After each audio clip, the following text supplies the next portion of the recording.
Area agents may be compensated based on your enrollment in a health plan. HMIA 000365. One phone, many numbers. This is Soundbites and I'm Jan Ziv. Your mobile number can bring trouble if it's in the wrong hands.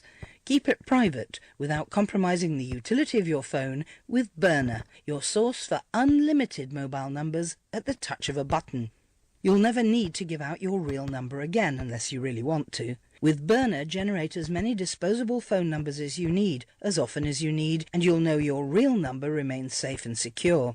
Use Burner for short-term business, for casual acquaintances, for online contacts. Use Burner whenever you're concerned about who might take advantage of your personal private number. It's available for your iPhone, it's available for your Droid, and you'll find it at the App Store, at Google Play, or online at burnerapp.com. With Soundbites, I'm Jan Ziff for CBS News. When you need to know, turn to CBS Radio News. Senator Marco Rubio is a member of the Senate Foreign Relations and Intelligence Committees. The Florida Republican is also strongly focused on domestic policy. He is skeptical of the falling jobless rate. As for a possible run for the White House, his family has given him its blessing. Senator Rubio's new book is called American Dreams, Restoring Economic Opportunity for Everyone. We saw an incredible show of unity in Paris. I mean, nearly 4 million people, and what Liz Palmer said earlier was the largest march in France's history. Stunning to think about that. And you saw world leaders, from everyone from Netanyahu to Abbas to Cameron, all in the front row, but not a high-ranking U.S. official. Do you think that's troubling?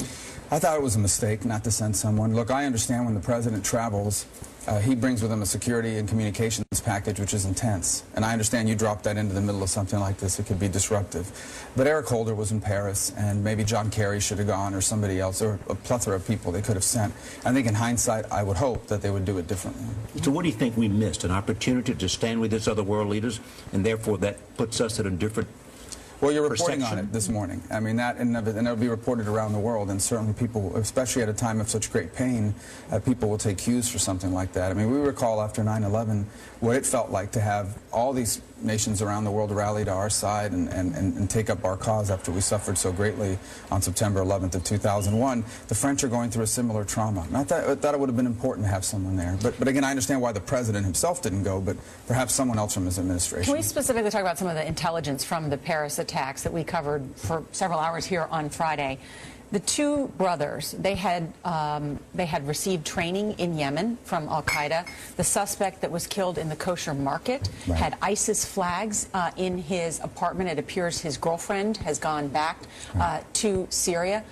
What are you hearing in these intelligence briefings? I mean, why didn't European and U.S. officials know where these guys were and have them in their sights? Well, it sounds like they did. Certainly the French officials were aware of who they were and had monitored them for a while. Now, they would tell you that they have large numbers of people that fit similar categories, which is even more troubling. I guess the question is, challenge. Are you assured then that we're doing a better job here in the United States? Well, I think we have a lot of very courageous men and women who work every single day to try to identify these threats. No one can promise you that one wouldn't slip through the crack. And part of the reasons why I feel so strongly against these efforts to diminish America's intelligence gathering capabilities is because of the threat that this poses. In fact, it is easier to disrupt a plot of 25 people than it is the plot of 1 or 2 or 3. And to do that, you've got to have all these tools at your disposal.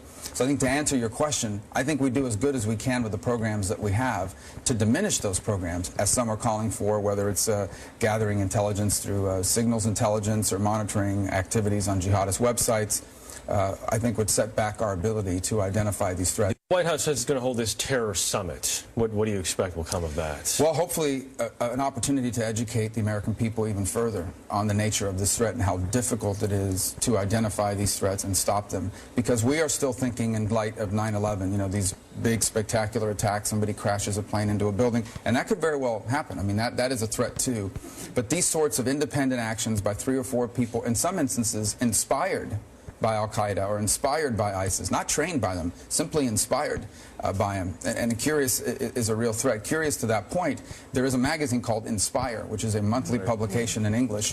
The latest edition basically publishes instructions on how to construct a non-metallic explosive. I imagine, to get on an airplane. The editor, Charlie, was on a hit list. Right. We know that these things are happening, and some individual maybe has never visited the Middle East but has been radicalized in Europe or in the United States could read these things and take up action. It's a real threat. We're the breaking news network you can take anywhere. CBS Radio News. I'm Suzanne Marquez. Yeah, good. American Sniper opens nationwide Friday. The film, starring Bradley Cooper as a military sharpshooter, has already won top honors from the American Film Institute and the National Review Board. The movie will be shown today to veterans at Reed National Military Medical Center and tonight to lawmakers on Capitol Hill. Cooper says he hopes it does some good. There's some bills that are on the floor right now in terms of passing legislation that would help funding for vets. American Sniper was directed by Clint Eastwood. The ladies of the talk are burning the midnight oil this week.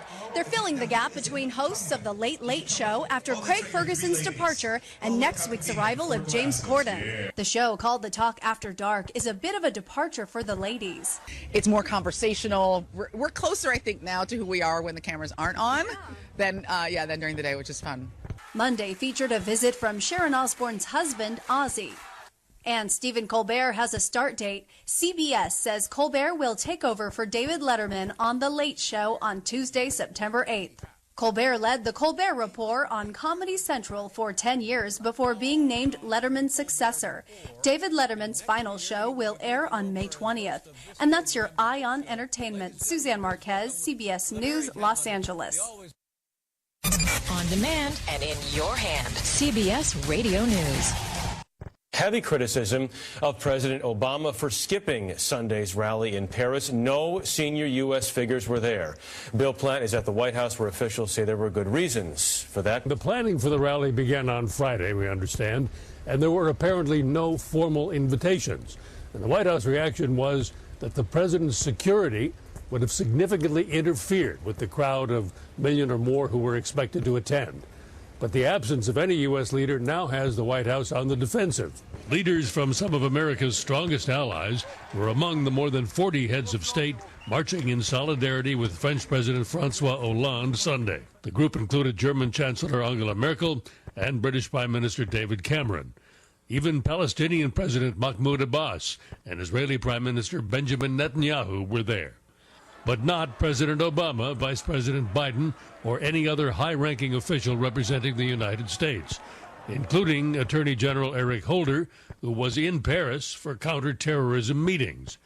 And no one from the administration showed up at a rally attended by thousands in Washington, D.C., just over a mile from the White House.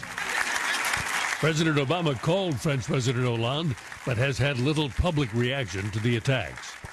I want the people of France to know that the United States stands with you today, stands with you tomorrow. He mentioned them briefly on Friday while announcing his free community college plan in Tennessee, but not in his weekly video address. On Thursday, he visited the French embassy to sign a book of condolences. The president has been criticized before for appearing insensitive to global crises.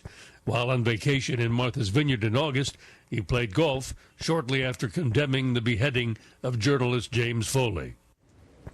There was one U.S. official present at the rally in Paris, Ambassador to France Jane Hartley. And the White House announced on Sunday that the president will hold a summit next month on ways to counter violent extremism like the attacks in France. CBS Radio News and CBSRadioNews.com. CEO Radio, I'm Ray Hoffman. Want to build a better team at work? Well, a course in nonverbal communications might be a big help. And one way to do that is to spend a day with a team of horses. The horses are, in a way, hardwired to read your intentions. Because if they don't, in nature, they will be dinner. That's Marie-Claude Stockel, the founder and executive director of the Horse Institute. The horses really help you hone in your nonverbal communication skills. And they're really honest. Honest? Unquestionably. You say, well, gee, I'm kind of happy and I want to do this exercise, but your whole body says, no, get me out of here. The horse will just walk away and totally ignore you. So they are pretty smart about that and very, very kind. And only the kindest are chosen for this work. Clearly, we select horses that are very gentle. None of our horses are small. They're really, really big, like up to 18 hands. Ray Hoffman for CBS.